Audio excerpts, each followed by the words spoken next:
All right, good afternoon, everybody. You're all aware who I am, Sheriff Joe Lombardo, Clark County. There's going to be a little bit different orchestration in this press conference as compared to the rest. What I'm going to do right now, I think it's important that we address the victim issues we are experiencing and the resource issues that we are experiencing. So I'm going to key on that, on the original portion of this, and then subsequently, Commissioner Sislak is going to provide some donation information and acknowledgement. And then after that, I will come back to the podium and address the overall investigation, where we stand and where we are going. Now, reference the investigation piece, I don't want to repeat of what I experienced yesterday. It's an ongoing investigation, so I'll be limited in the details that I provide you, but hopefully we can get through this with some modicum of decorum. So please don't rush me all at once. When we get to the question phase, I will identify you if you would just raise your hand. Sound fair? All right, we'll get through this. Okay, so as matter as formality, our department has worked through the night to identify all the victims of Sunday evening's mass shooting at the Route 91 Harvest Festival. We have identified all but 3 victims. We still have an active scene at the grounds near Mandalay Bay, so we ask anyone to stay away from that area until further notice. The FBI is working diligently to clear that scene. So the question is, the FBI versus us. We have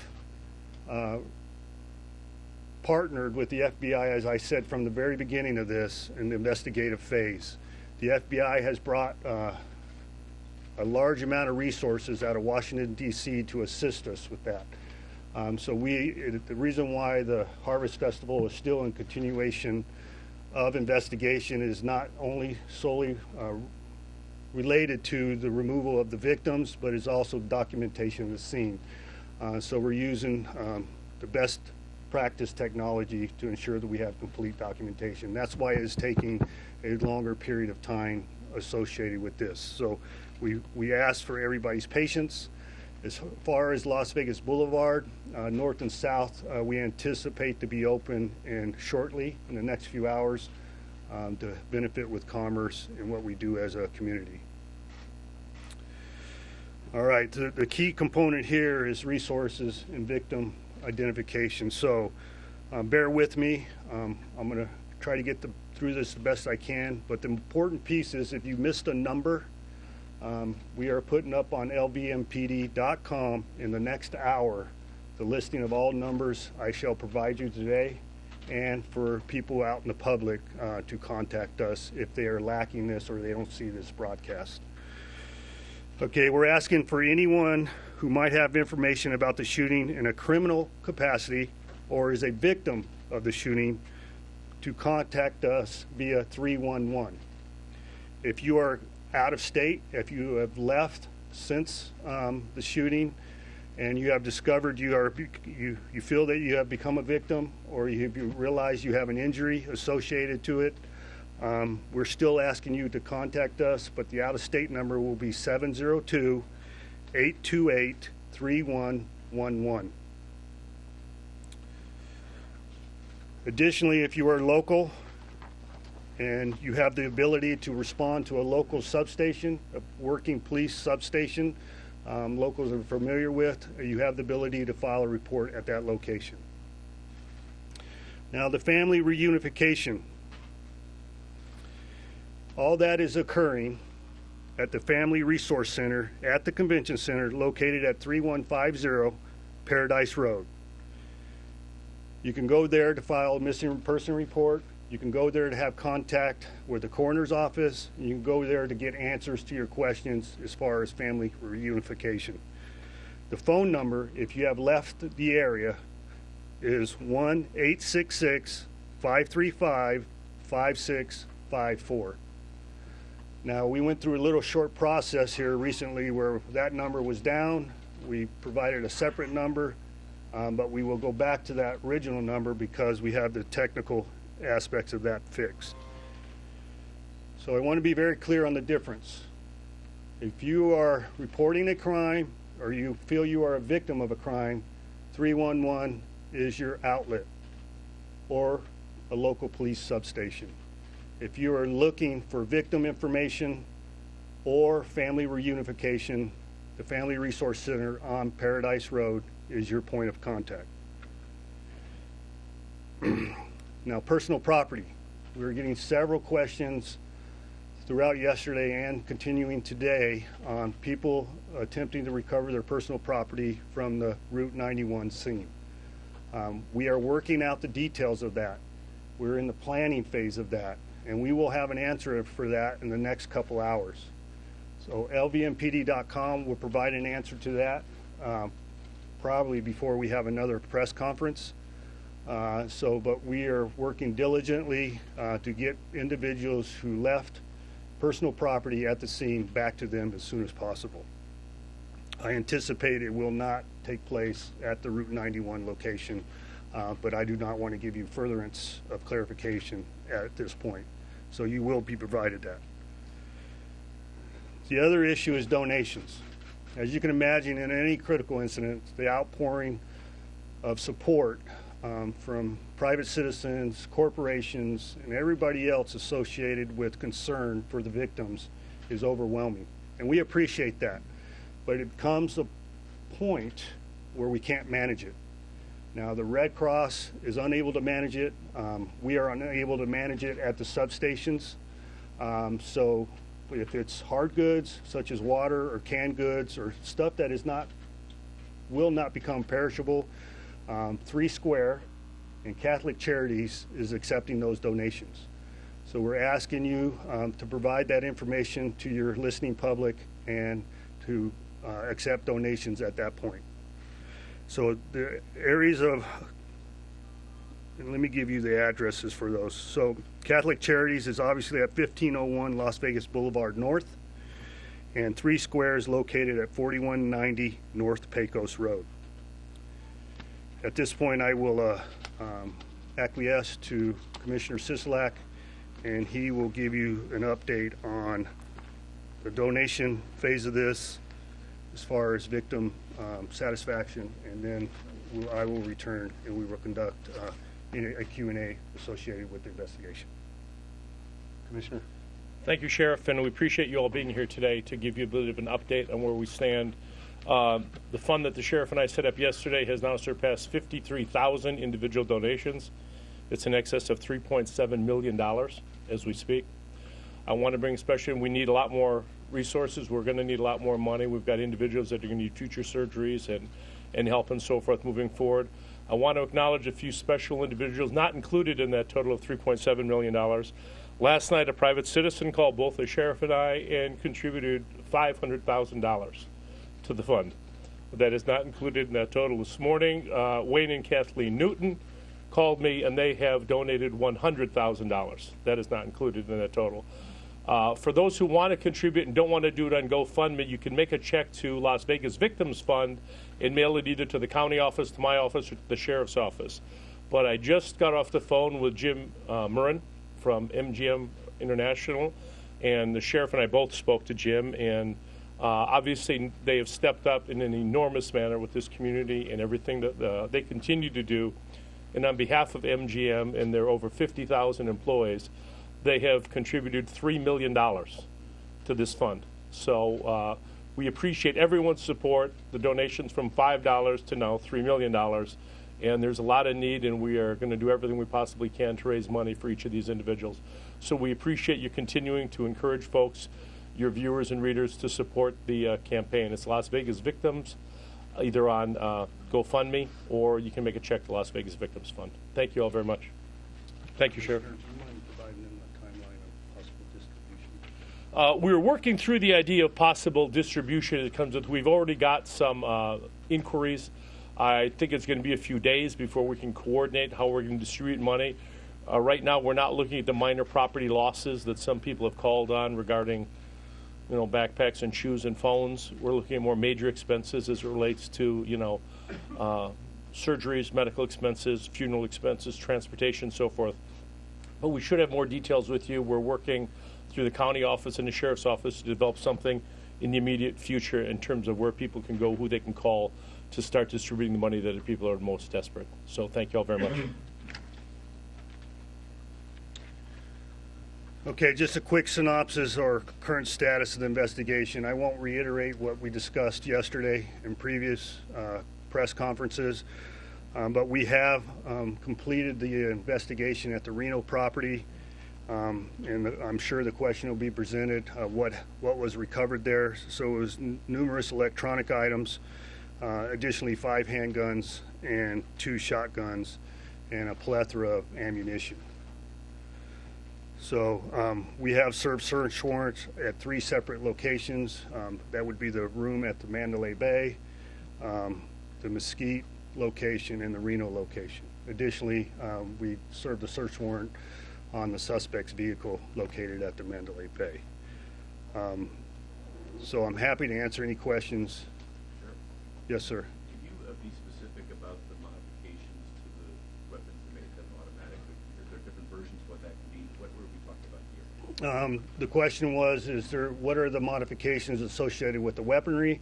ATF is participating in that evaluation. I can't give you an answer on whether any of them are automatic or not, but we are aware of a device called a bump stock, and that enables an individual to speed up the discharge of ammunition. I don't want to give you any more details than that, but in partner with the FBI, the ATF, they are sending those weapons back east to the FBI crime lab for further evaluation. Just to be clear, you say you found that there in the bump stock? Yes. Okay. Yes, absolutely. Has the girlfriend, Yes, sir. Mary Lou Damley, has she given authorities information about his motive, about his movement? And so can you tell us what that information is? No, we don't have that information yet, but I will assure you that the investigation with her is ongoing, and we anticipate some information here from her shortly. Yes, ma'am. We have some information in regards to $100,000 on his Philippines. Do you know anything about that? No, ma'am, I do not. Now, here you go. Just let me back up a little bit. There's a lot of information I do know, okay? But it's an ongoing investigation, and when I say I do not know, I may know. But as you can imagine, in a criminal investigation, we want to ensure the continued safety of our community, and then all those questions are answered. And I assure you, this investigation is not ended with the demise of Mr. Paddock. Sheriff, can I ask you a Yes. question here? Could you give us an update, if there is an update, on the victims and the injuries? And also, is there anything new? The key question we've all been wondering about, are you making any progress, whether you're able to give specifics or not, are you making any progress on determining a motive? No, I'll answer your last question first. No. We are making progress, but I don't have complete answers yet. So I anticipate a substantial amount of information to come in the next 48 hours. Hold on, let me finish the rest of it. As far as the injuries, it goes across the board. The coroner commented on that yesterday. We have trampled injuries. We have people trying to escape, injuries of their own device.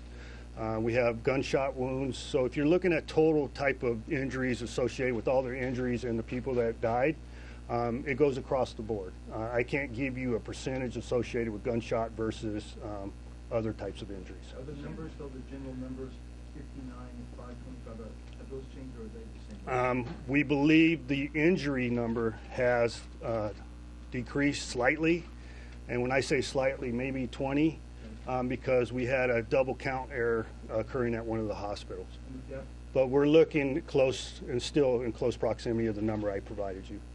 Are the girlfriend, can you tell us her whereabouts? Have you spoken to her directly already? I can't tell you her current whereabouts right now. All I know is the Philippines, and we are in conversation. Do you know what she's She's in Japan. Is she a suspect? Currently, she's a person of interest. Sheriff? Who is this The girlfriend. girlfriend? Yes. Sheriff? Yes, ma'am. The Daily Mail has released photos that say it shows the hotel room after the SWAT team entered, and it shows guns and ammunition inside. Many outlets are re-disseminating. Can you verify the legitimacy of these photos, and should any other outlet disseminate them? I can't verify whether they're legitimate or not. What I can tell you is I'm very troubled by it. We have an internal investigation occurring as we speak on how those photographs were obtained by the public warrant. Sheriff, can you talk then to what was found inside that hotel room that the gunman used? Specifically, CBS News is reporting that there was a camera inside that room. Was the gunman recording? Was the gunman transmitting that video anywhere else? I'm not aware of any transmission, but there was cameras. There was cameras located outside of the room and inside of the room, along with the firearms. And he had set up how many cameras? I don't know what the specific And for numbers what do you know. purpose, do you think? Well, I anticipate he was looking for anybody coming to take him into custody. So essentially, you have a recording of him carrying out this carnage? No, that's not essentially what I'm saying. That is being evaluated. The FBI took all digital and electronic evidence into custody, and we are evaluating. Sheriff, To follow the- Yes, sir. follow-up question on, do we know if this man was targeting this particular event, or did he have in mind perhaps another music event that was going to be coming up in the Las Vegas area as a possible target? Have you developed any evidence? No, we haven't developed that yet. So that I will provide you that information at a later date. To follow on that, there's a report that he may have intended to target the Life is Beautiful concert. We're unable to confirm that. The week before. We're unable to confirm that. Sheriff, I have a question about the 72 minutes that transpired. We're just trying to get clarity as to, what did the 72 minutes for the SWAT team was going to shoot at the hotel room? From when the shots were reported to the time when they entered the hotel room at Mandalay Bay. Can you give us a little more specifics about What's the clarity? What's the clarity you're seeking? Specifics as to how it went down, what time the shots rang out, what time you guys got the call, and when We received a call at 10:08 p.m. The best of our estimates and video review, he continued to fire at a progressive successive rate for approximately 9 minutes. As you can see by any video you see in the public space, it was hard to determine where they were coming from. Once it was evaluated, it was coming from the Mandalay Bay. As you can imagine how hard it would be to pinpoint the room from the outside. Officers subsequently teamed up, and moved over to the Mandalay Bay in order to locate and engage. But that was in conjunction with the Mandalay Bay security. Now, this is an opportunity for me to tell you something. The Mandalay Bay security was fantastic. I don't want anybody assuming that they are unsafe by, staying at one of our hotels. We would not have engaged this individual in the time lapse that we did without their assistance. We received information via their dispatch center and or their operations center, their call center, from individuals staying within the Mandalay Bay that helped us locate where this individual was sequestered. Hold on, I want to finish her question. All right? And so subsequently, that takes time. As you can imagine, moving from the location of the event, deciding whether you're going to help victims evacuate or you're going to decide whether you're going to take charge and put an element together and go engage this individual. So we have a lot of bifurcation of responsibilities associated, especially in a dynamic event. I want to say kudos to those officers that got together and said, this is what we trained for, active shooter, we're putting an element together, let's go engage this individual and locate them. Okay? And that's what we did. And when the security officer was engaged by the suspect, we backed off for immediate apprehension, and SWAT team formed and made entry. What time was the security officer engaged? I don't have that time for you. Sheriff, how concerned are you about your officers facing weapons like these? Absolutely concerned. The world has changed, and who would have ever imagined this situation? I couldn't imagine it, and for this individual to take it upon himself to create this chaos and harm is unspeakable. And we have to try to spitball or what if these situations at all points when we train and ensure that we have proper response, and I think we did a fantastic job. So, Sheriff, Mandalay Bay Security identified the room before SWAT arrived? No. Well, yeah, before SWAT arrived, but not before my officers arrived. They were married or hand-to-hand with my officers when we made entry over to the hotel. And it was a matter, if you recall yesterday, I said between floor 29 and 32. And during that process of evaluating the floors, we received additional information where he was located, and they immediately responded. Sheriff, what time did SWAT breach his? I don't have that number for you. And there's only one room. Did he continue to shoot from 10:08 until the SWAT team came in, or why did he stop shooting? That's for us to evaluate in the investigation. Sure. Where the bodies were found, were they scattered throughout the venue, or were they in one particular area? No, they were throughout the venue. They even had some victims that met their demise outside of the venue. And then we had individuals who had been shot, and they continued to run away, and then they passed away several blocks from the venue. Sure. And we also had very heroic acts of people attending the event. We have numerous videos depicting people attending, normal citizens providing medical aid and providing transportation for victims to get to the hospital. Sure. Yes, sir. Going back to the point of my colleague said on the camera that was set up in the room, it sounds, at least, I'm sorry if I'm interpreting this wrongly, it sounds like he had set those cameras up to give himself warning of the approach of police officers. You know, In your mind, if that indeed was the case, and I know you don't want to get into the mind of a madman, as you put it, how would you judge this man's preparation and determination to do this based on those factors? I don't even need that bit of information to make a judgment. This individual is premeditated, obviously premeditated. The fact that he had the type of weaponry and amount of weaponry in that room, it was pre-planned extensively, and I'm pretty sure he evaluated everything that he did in his actions, which is troublesome. I was hoping, you know, I pray that in these situations that a citizen, because we can't be at all places at all times, that a citizen sees something, says something, and we act on that. Quite often what we experience in our line of work, a citizen thinks it's trivial, and they say, no, I don't want to bother the police. We ask you to bother the police, because those individuals, especially housekeeping type individuals, or any cab drivers, anybody in the public space that can assist us, we ask them to call. Do you believe his girlfriend had any knowledge that? Okay, let me ask back here, Ricardo. Police or security guards fire any shots anytime during the encounter? While he was discharging his weapons, we are not aware of that.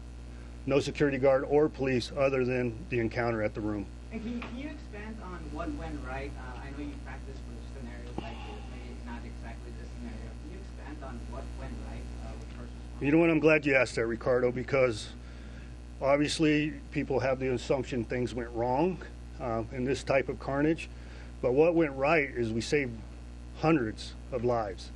In an event, and this guy having the ability with those weaponry, the carnage that could occur outside of what did occur, a lot more was prevented because of our police action in short time and private security action in short time to save some lives. Sure. Could I ask you, With all of this in the room, that's the cameras now, the guns, everything else, yesterday you had said that there had been hotel staff inside that room during the stay. Is that still believed? Did he turn away housekeeping? Did housekeeping go in there during this time? The only thing I know at this point is room service was provided. Sheriff, could I ask you, on the motive, and I'm sorry, I just wanted to clarify, do you believe you are going to find the motive for this crime? I absolutely believe that. Sheriff, Yes, I do. And why is FBI not trying to bring her back immediately? How do you know that's not Well, occurring? I guess that's what I'm asking. Is that what's happening? That is occurring. Sheriff, on the Yes, ma'am. You all have been investigating this nonstop for the last several days. How are you and your investigators doing? I'm so glad you asked that. No, I am. I'm not being sarcastic. We're doing good. I'm actually very proud of our people. I mean, this guy here is the local SAC, Aaron Rouse, in charge of the FBI. You know, it's important. Greg Castle talked about this yesterday, the chief of the Clark County Fire Department. I'm telling you right now, this jurisdiction has the best partnerships, I believe, in the United States as far as public safety. We would not be able to accomplish what we did, as you described, in the last 48 hours without that partnership. The FBI stepping to the plate to help us with evidence, documentation, and prosecution. The fire department, he didn't do a good job describing it yesterday, Greg. The fire department in our jurisdiction marries with a police officer during a critical incident. I beg you to find such a robust type operation in the rest of the United States.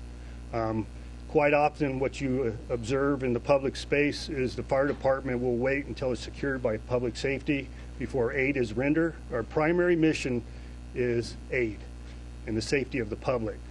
They took it upon themselves to train with us, to marry with us, and to go into the fray to assist the victims. If you look at the video, you quite often see individuals with helmets on and vests on. Those are firefighters standing next to us. So I think it's very important for you to ask that question. It's very important for me to convey the answer. But the next 48 hours, we'll be able to tell. We've gone into incident management mode. So in other words, people have to get sleep and nourished, and because we don't want to make any mistakes in the investigation. Sure. Yes. Do you have any indication what the suspect was doing the day leading up? Was he gambling, eating? We do have some information. I'm not at liberty to say at this point. There's the guy I was just talking about. Make sure you get him on camera. All right? Sheriff, Yes, ma'am. Have you been in communication with the Philippine government? And yes, have they been cooperative with the whereabouts of Ms. Yankee? Yes, we have. Sheriff, a couple of questions. One is... Okay, before we get too long and too contracted in this press interview, I'll answer your questions, Ken. I'll ask a couple additional more, and then I want acknowledgement of the people standing behind me. As you can see, it's a congressional delegation and our other public safety officials, and it's very hard for them to conduct federal government and local government while they're standing behind me. But I think it's important for you to realize their community support, and they want to be there amongst everything else they do to ensure that people understand we're bringing all resources associated with this to bear in order for we meet success. Go ahead, Ken. The first one is to button up the camera's question. There's a report that he had a camera on a service cart in the hallway, and that the security guard was shot. I tell you what, I wish I had some of you on my investigative teams, because it's amazing. It's amazing some of the information you come up with. But I'll confirm it. Yes, one of them was on a service cart. Now, the other question is the one that I wanted to get to. You talked about motive. You talked about premeditation. You want to learn why he did what he did. Videos. Can you tell us the number of interviews you're going to have to do that? You talked about you're reviewing cameras, videos, computers. Who did you last talk to? I'll give you a global answer on that. Yes to everything you said. Yes, we are evaluating all that. I can't give you, because the number's changing. It's fluid, Ken, on the number of videos we're evaluating. Just on body camera videos, we had over 67 videos we evaluated. Okay. So you would say, well, you had a lot more officers at the event than that, Sheriff. You only had 67? No, not all officers are assigned cameras because they work an investigative function or plain clothes. But when they take on the role of special events over time, we don't require them to wear body cameras. So we are evaluating those cameras as we speak. We have 90% of that done. But then we have all the common public space cameras that we're evaluating. And I can't remember the rest of your question. I'm sorry. Well, we're also talking about the computers and his cameras. Right. So a lot of this, you're probably saying, well, Jesus, Sheriff, it's 2017. How come it's taking so long for you to evaluate that? Because it's evidentiary. There's chain of custody issues associated with that. We have to ensure we're dotting the I's and crossing the T, because you know there's criminal defense attorneys out there, right? And there's this thing called the Constitution. We have to ensure that we're abiding by that, and we ensure that, I don't know if we have possible future prosecution. You heard me say that we're comfortable that we have the suspect in the custody, but something more may come of that investigation. And I want to understand the motivation that you describe, okay, to prevent any future incidents. And, did this person get radicalized unbeknownst to us? And we want to identify that source. And who did Mr. Paddock last speak? Hold on a second, and then I'll answer the President question. Does the congressional support include gun control? That's not for this forum. That's a long, contracted discussion. That's not for this forum. Still part of It's not In appropriate? regards to the President's visits, the President visited we'll visit tomorrow. Any security measurement the city has taken, and if you can tell us what the president's plan while he visits Las Vegas, how long he will be here for. I also know that it's been reported that he will meet with the local sheriff. I'm assuming that will be yourself. I'm the only one. And the mayor and the governor. So could you please give us... You're correct in who he's visiting, and it is a matter of secrecy and OPSEC, operational security, that I can't give you his travel plans. And that will be obviously provided in close proximity of his arrival. Any information if he will visit the hospital, he will visit... Ma'am, I can't answer that question because of operational security, but as you very well know, you have the resources to determine that upon his arrival. And I can't speak to what his agenda is. What I can tell you on part of your question was what is normal protocol when the president or the vice president or anybody of dignitary space of that equality, we ensure their safety by the joining forces, basically. It takes a great deal of resources to ensure the safety of the president, and we will provide that because of our public cooperation through NHP, North Las Vegas, Henderson, Boulder City. As you can imagine, all the people will come to bear. Now, an important piece on that is the president's visiting. Route 91 investigation, and if you recall, I'm a police department, so we have over 3.3 million calls a year that we deal with. So we have to continue with our investigations, our response, and normal police business in order to be successful. So I ask your cooperation, and don't get frustrated if I don't have a press conference every 5 minutes, because I have a job to do and my folks have a job to do. So I want to thank everybody for attending today, and hopefully, as a result of your attendance and your broadcasts, this investigation will be not as long as I want it to be. Sheriff, you've been very transparent as far as Metro's de-escalation. Can you say that again? Can you say it again, please? Say it again, Rachel. As a local reporter, you have been very transparent in the past about Metro's de-escalation tactics. In Polk, which was a mass shooting, there was talk at the time of a very delayed police response trying to decide when to make entry. Can you talk about the decision to make entry into Paddock's hotel room?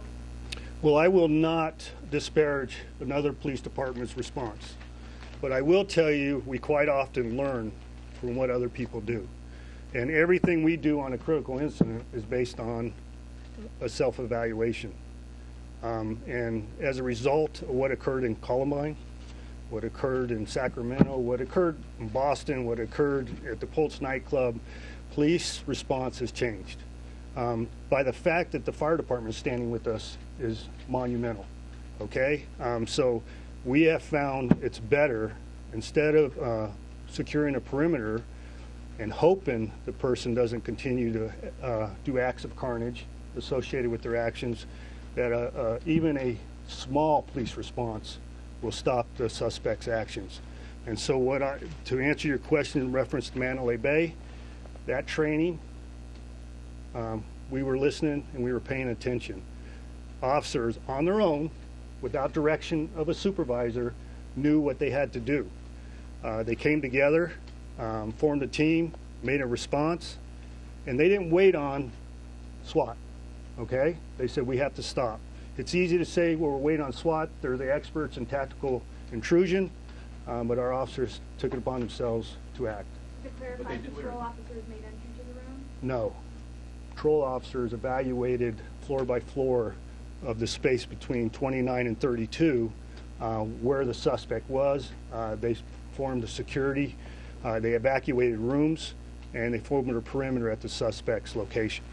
By unfortunate acts of the suspect, the security guard was engaged during that process. Quick yes, no. Was the security guard in accompaniment with officers, or was the security guard alone when?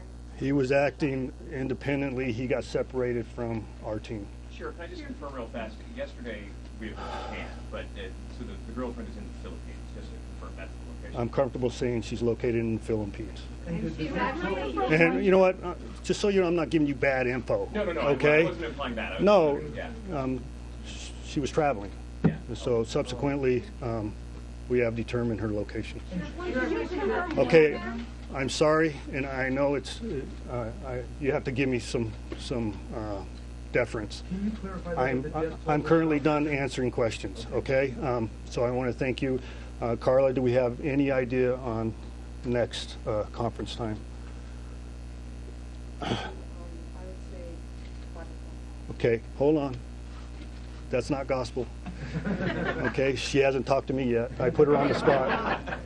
I put her on the spot, but we'll anticipate 5 o'clock. Thank you. Thank you, sir. Thank you, Sheriff.